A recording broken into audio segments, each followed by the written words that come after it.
Hello, welcome to the channel. It's a sunny May morning in London and I decided to do this video from my kitchen. This is where it all started.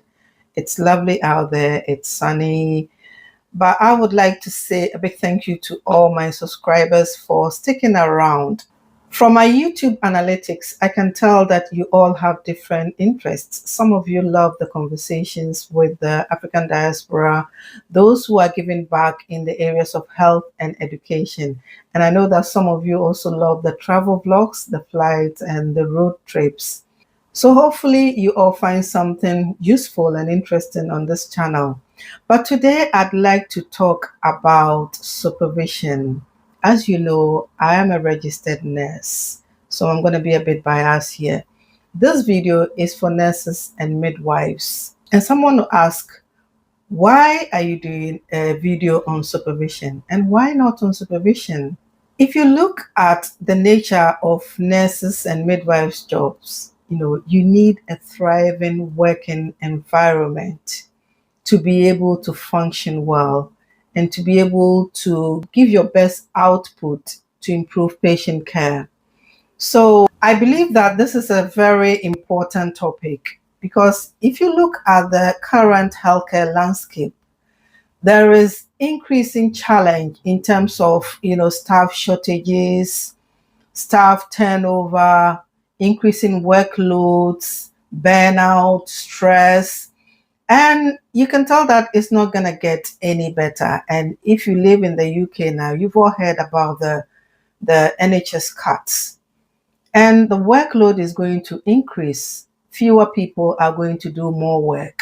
So how do you survive in such an environment? So before I go ahead, let's look at the types of supervision that we have. We have managerial supervision and we have clinical supervision.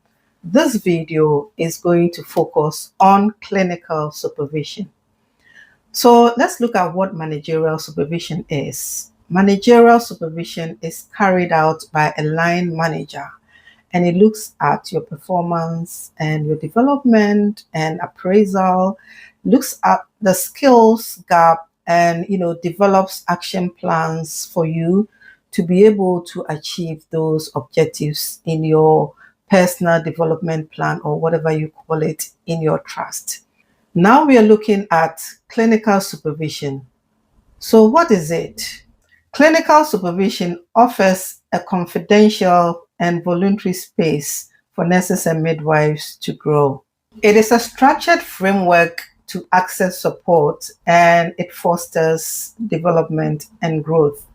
And if you are a supervisor or you want to become a supervisor, you need to receive the appropriate training. To be a supervisee, you don't need training. At this juncture, I would like to ask, are you a supervisor? Are you offering others clinical supervision? And if you are a supervisee, how often are you receiving clinical supervision? And how do you find it? How is it helping you? Let us know in the comment section below. In my 22 plus years of working in different clinical roles, I've had the opportunity to supervise other staff, other nurses. And I've also been supervised. I've had different clinical supervisors. And I can say that there are some clinical supervisions that you look forward to. And there are others too that says a lot for itself. I believe that when the purpose of a thing is not known or understood, abuse is inevitable. So when you are going into clinical supervision, what is your expectation? And do you even get clinical supervision? Do you get it regularly? And are you aware that you can request for clinical supervision when you need it? Let's look at the three functions of clinical supervision. So number one, the normative function. This ensures safe and ethical practice, by guiding nurses and midwives through complex, practice dilemmas. And it's all about ensuring that you are practicing within the local guidelines, local protocols, and local policies. As nurses and midwives, there are tons and tons of policies that we need to practice, or we need to follow in terms of ensuring that we are practicing safely. So in this space, this is done in a supportive way, not in a judgmental way. So in a normative way, ensuring that you are adhering to the norms of the practice. So that is the normative function. Number two, the formative function. This function focuses on learning and development, and it also means reflecting and developing skills, all in a supportive way.